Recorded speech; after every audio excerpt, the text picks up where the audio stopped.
Hi hello నమస్తే welcome to easy cooking show. Friends అందరూ బాగున్నారా? ఈరోజు మనం ఈజీగా చేసుకునే విధంగా ఎగ్ బుర్జీ చేసుకుందామండి. ఎమర్జెన్సీలో కర్రీ ఏం చేయాలో అర్థం కానప్పుడు, కూరగాయలు లేనప్పుడు ఒక పెద్ద ఉల్లిగడ్డ లేకపోతే ఒక 2 చిన్న ఉల్లిగడ్డలు ఇట్లా సన్న కట్ చేసుకోవాలండి. ఒక 2 ఎగ్స్కి సరిపోతుంది ఉల్లిగడ్డ. మీరు ఎగ్ క్వాంటిటీ ఎక్కువ పెంచుకుంటే ఉల్లిగడ్డ క్వాంటిటీ కూడా దాని తగ్గట్టు పెంచుకోండి. నేనైతే 2 గుడ్లకు ఒక పెద్ద ఉల్లిపాయ కట్ చేసుకుంటున్నాను. దీన్ని సన్నగా కట్ చేసుకోవాలండి. సన్నగా కట్ చేసుకుంటే ఎగ్ బుర్జీ మంచిగా వస్తుంది. ఈ మాత్రం సరిపోతుంది. సన్నగా అంటే మరీ కైమా చేయకండి, సరిపోతుంది ఈ మాత్రం. చూడండి నేను ఎలా చేస్తానో చూసి దాని ప్రకారం చేసుకోండి. చాలా ఈజీగా ఉంటుంది. స్టవ్ మీద కడాయి పెట్టేసి 1 స్పూన్ నూనె పోసుకోవాలండి. ఎక్కువ నూనె పట్టదు దీనికి. కొద్దిగా ఒక 1/2 టీ స్పూన్ జీలకర్ర వేసుకోవాలి. దాని తర్వాత ఈ ఉల్లిగడ్డ ఏదైతే కట్ చేసుకున్నామో అది వేసుకోవాలి. మనం కలుపుకోవాలండి మంచిగా. మంట హై ఫ్లేమ్లోనే ఉండాలి. ఎప్పుడైతే ఉల్లిగడ్డ వేస్తామో మంట హై ఫ్లేమ్లో పెట్టుకొని వేపుకోవాలి. దీన్ని మరీ డార్క్ బ్రౌన్లోకి కాకుండా మామూలుగా కొద్దిగా కలర్ చేంజ్ అయితే సరిపోతుందండి. ఎక్కువ వేయవద్దు ఇది ఉల్లిగడ్డ.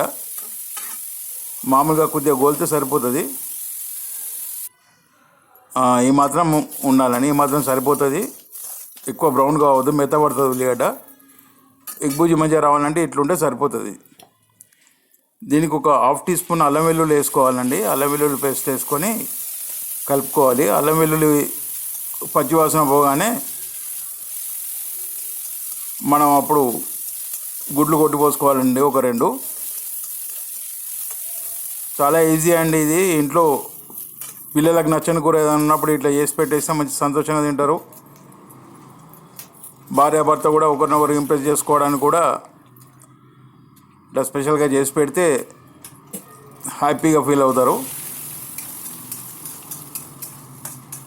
2 గుడ్లు పోసిన తర్వాత ఒక 10-15 సెకండ్లు ఆగి కలుపుకోవాలండి. ఇది కంప్లీట్ అయ్యే వరకు మనం స్టవ్ దగ్గర నుంచి పక్క జరగవద్దు. ఓన్లీ 4 to 5 మినిట్స్లో అయిపోతుందండి ఇది. కాకపోతే అయ్యేంత వరకు మనం పక్కకు పోకుండా ఉండాలి. ఎందుకంటే కొద్దిసేపు నెగ్లెక్ట్ చేసినా కూడా అది మాడుతుంది. ఇలా కలుపుతూ ఉండాలి.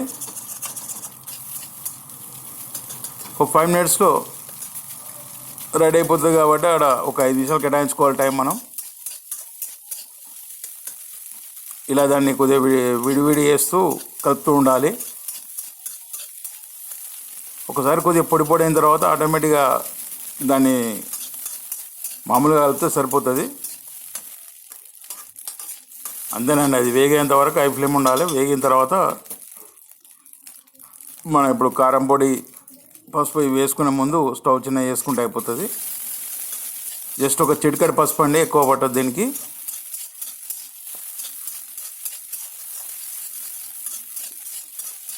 పసుపు వేసి ఒక 5 సెకండ్లు కలిపేసి ఇప్పుడు కారం పొడి వేద్దామండి.